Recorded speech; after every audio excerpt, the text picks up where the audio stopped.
In May 1945, the Allied victory in Europe was finalized.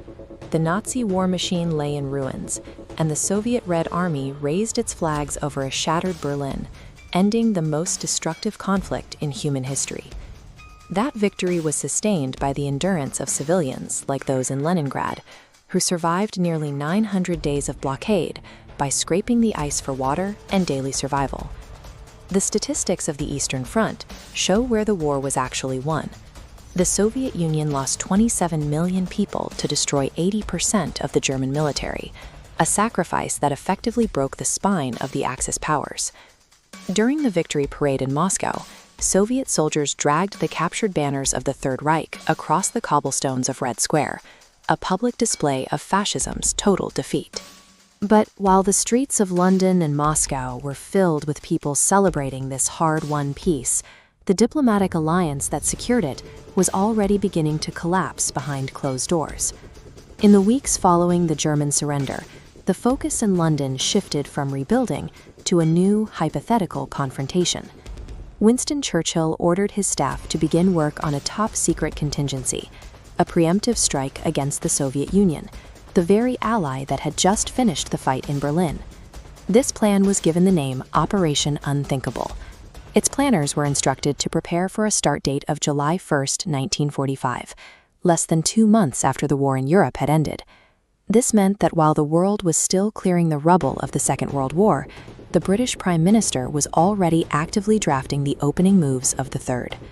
The plan called for 47 British and American divisions to launch a surprise assault across the Oder River near Dresden. That planners quickly realized the math didn't add up. The Red Army held a 2.5 to 1 infantry superiority, leaving the Western divisions massively outnumbered. To bridge this gap, planners considered a highly controversial source of manpower: the hundreds of thousands of German prisoners of war currently in Western custody. Churchill's plan involved rearming up to 100,000 former Wehrmacht soldiers, the same men who served the Nazi regime, to fight alongside the Allies. For the British command, the desire to check Soviet influence had become so urgent that they were willing to reintegrate the remains of the Nazi military to achieve it. The British chiefs of staff warned this attack would likely fail to achieve a quick victory, instead committing the West to a protracted total war against an enemy they could not defeat. This military reality led Churchill to consider a different kind of leverage: the B-29 Superfortress and the newly developed American atomic bomb. If the Red Army could not be stopped by tanks, Churchill was prepared to use nuclear weapons against Moscow to force the Kremlin's submission. These documents show the British leadership was prepared to risk a nuclear exchange and a third global conflict before the fires of the second had even been extinguished. But the element of surprise was already lost. Soviet intelligence had successfully infiltrated the highest levels of the British establishment through the Cambridge 5 spy ring. Spies like Guy Burgess and John Cairncross intercepted the Operation Unthinkable drafts and transmitted the details of the July 1st attack date directly to Moscow.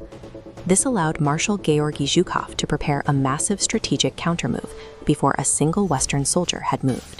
In late June, Zhukov abruptly repositioned his forces into defensive formations, signaling to the British that their surprise attack would be met by an alert and overwhelming Soviet response. Facing the prospect of a prepared Soviet army and a lack of support from Washington, the British military command eventually convinced Churchill that the operation was unfeasible. The plan lost its political momentum in July 1945, when the British public voted Churchill out of office in a landslide election. When the leaders met at the Potsdam Conference that summer, the public image of the Big Three allies remained intact, even as the private trust between them had already evaporated. Operation Unthinkable served as a template. Within a year, American planners began drafting their own contingencies for war with the USSR, such as Operation Pincher.